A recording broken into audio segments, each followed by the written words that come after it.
வணக்கம் உறவுகளே. முல்லை முருகன், முருகன் வேலாக். வெளிநாட்டு செய்திகள். செய்திகளை வாசிப்பது உங்கள் முருகன். முதலில் தலைப்புச் செய்திகள். மலேசியாவில் படகு கவிழ்ந்து விபத்து, 7 பேர் உயிரிழப்பு. விரும்பிய வடிவத்தில் தலைமுடி வெட்டும் ரோபோ. 102 கிலோ எடையில் தங்க கழிப்பறை. அமெரிக்காவில் தீவிரமடையும் நிர்வாக முடக்கம்.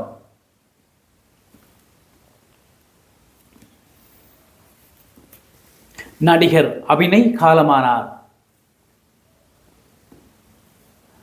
தென்கொரிய மீன் பண்ணையில் இலங்கை இளைஞர்கள் உயிரிழப்பு.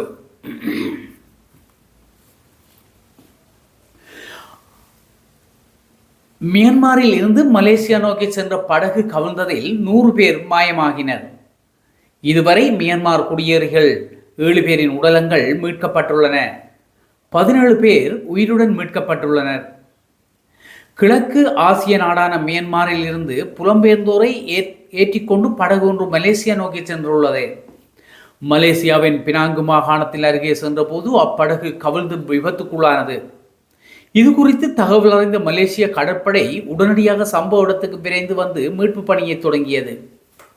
இதுவரை மியான்மர் குடியேறிகள் 7 பேரின் உடலங்கள் மீட்கப்பட்டுள்ளன. 13 பேர் உயிருடன் மீட்கப்பட்டுள்ளனர்.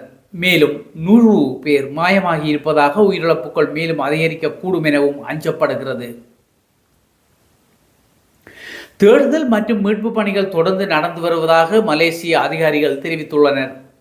இனப்படுகொலை, வறுமை உள்ளிட்ட காரணங்களினால் மியான்மரில் உள்ள ரோஹிங்கியா முஸ்லிம்கள் மலேசியா, இந்தோனேஷியா, தாய்லாந்து போன்ற நாடுகளுக்கு ஆபத்தான முறையில் படகுகள் பயணம் மேற்கொள்கின்றனர் என அதிகாரிகள் தெரிவிக்கின்றனர்.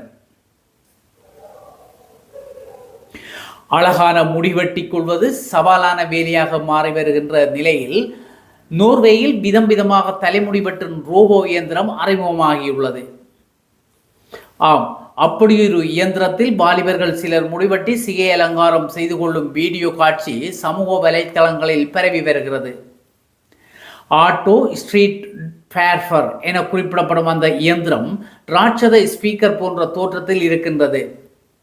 அதில் விரும்பிய ஸ்டைல் குறித்து கட்டளைகளை கூறி வாஷிங் மெஷின் கதவு போன்ற ஒரு திறப்புக்குள் நமது தலையை நுழைத்தால் போதும், சில வினாடிகளில் சிகை அலங்காரத்தை முடித்து விடுகிறது ரோபோ.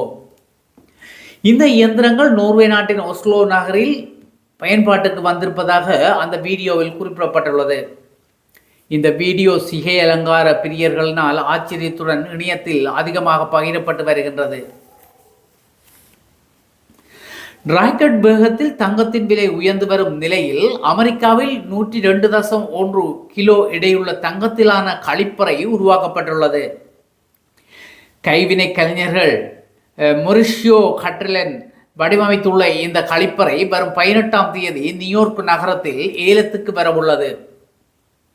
இந்த கழிப்பறை ஆரம்ப விலை இந்திய மதிப்பில் சுமார் 88 கோடி ரூபாய் என்று நிர்ணயிக்கப்பட்டுள்ளது. பளபளவென மின்னும் தங்க கழிப்பறையின் புகைப்படங்கள் இணையத்தில் வைரலாகி வரும் நிலையில் நெட்டிசன்கள் தங்கள் ஆதங்கத்தை வெளிப்படுத்தி வருகின்றன.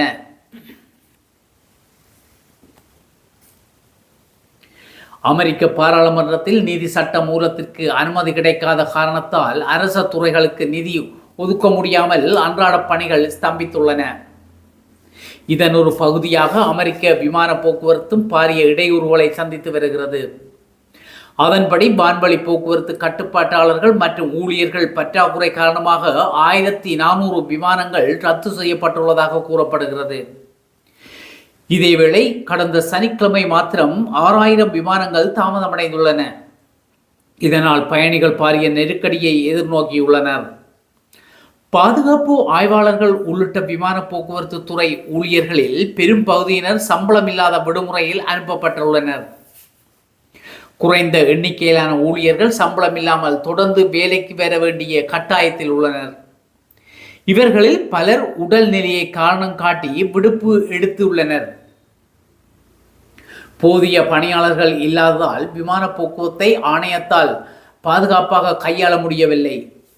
இதையடுத்து ஆணையம் உத்தரவிட்டதைத் தொடர்ந்து விமான நிறுவனங்கள் தங்களின் விமான இயக்கத்தை குறைத்ததை அடுத்து 1400க்கும் மேற்பட்ட விமானங்கள் ரத்து செய்யப்பட்டுள்ளன. Atlanta, Denver, New York, Chicago, Houston மற்றும் லாஸ் ஏஞ்சல்ஸ் உள்ளிட்ட 40 முக்கிய விமான நிலையங்கள் பாதிப்புக்குள்ளாகியுள்ளன. பணியாளர்கள் பற்றாக்குறையால் 40 முக்கிய விமான நிலையங்களில் 10% விமானங்களை குறைக்குமாறு உத்தரவிடப்பட்டுள்ளது. இந்த நிலை தொடர்ந்தால் 20% வரை விமானங்களை குறைக்க வேண்டிய நிலை ஏற்படும் என கூறப்படுகிறது. இதேவேளை அமெரிக்க அரசு நிர்வாகம் முடக்கம் தொடர்பாக ஜனநாயக கட்சியினருடன் விரைவில் சமரசம் செய்ய வாய்ப்பில்லை என அமெரிக்க ஜனாதிபதி டொனால்ட் ட்ரம்ப் தெரிவித்துள்ளார். அமெரிக்காவின் ஜனாதிபதியாக 2வது முறையாக பதவியேற்ற டொனால்ட் ட்ரம்ப் முந்தைய ஜனாதிபதி ஜோ பைடன் அரசின் பல்வேறு திட்டங்களையும் கொள்கைகளையும் மாற்றி அமைத்து வரும் நிலையில் அமெரிக்க பாராளுமன்றத்தில் ட்ரம்ப் கொண்டு வரும் மசோதாக்களுக்கு ஜனநாயக கட்சி உறுப்பினர்கள் எதிர்ப்பு தெரிவித்து வருகின்ற நிலையில் நிதி சட்டமூலத்திற்கு இதுவரை அனுமதி கிடைக்காமல் அமெரிக்காவில் இவ்வாறான நிலை ஏற்பட்டுள்ளது.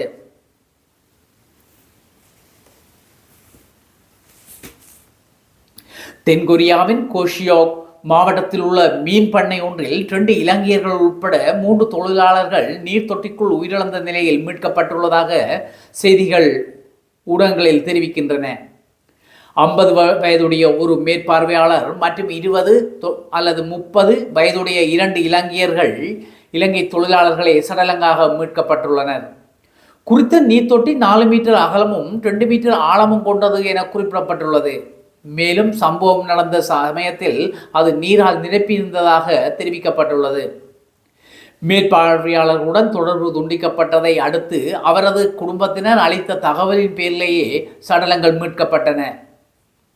இந்நிலையில் மரணத்துக்கான காரணத்தை கண்டறிய உடற்கூற்று பரிசோதனை மேற்கொள்ளப்பட உள்ளதாக தெரிவிக்கப்பட்டுள்ளது. அத்துடன் இது விபத்தா அல்லது வேறு காரணமா என அந்நாட்டு போலீசார் பல்வேறு கோணங்களில் விசாரணைகளை முன்னெடுத்து வருகின்றனர். நடிகர் அபிநய் காலமானார். துள்ளுவதோ இளமை படத்தில் தனுஷுடன் நடித்த நடிகர் அபிநய் கடுமையான கல்லீரல் தொடர்பான உடல்நல பிரச்சனைகளால் போராடி வந்த நிலையில் நேற்று அதிகாலை 4 மணியளவில் சிகிச்சை பலனின்றி உயிரிழந்தார். நடிகர் அபிநயின் மறைவுக்கு திரைத்துறையினர் இரங்கல் தெரிவித்து வருகின்றனர்.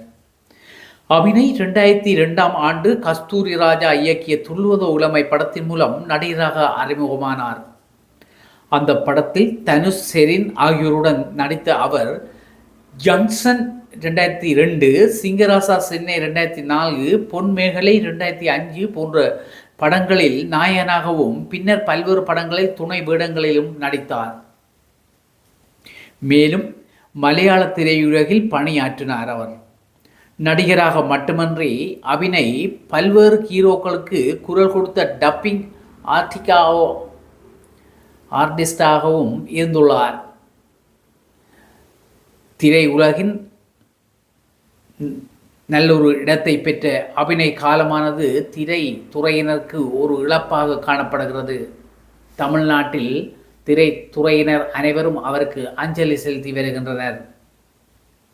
இத்துடன் இந்த வெளிநாட்டு செய்திகள் முடிவடைந்தன. மீண்டும் ஒரு செய்தியுடன் உங்களை சந்திக்கும் வரை உங்கள் அனைவரிடமிருந்தும் விடைபெற்றுக் கொள்வது உங்கள் முருகன். நன்றி.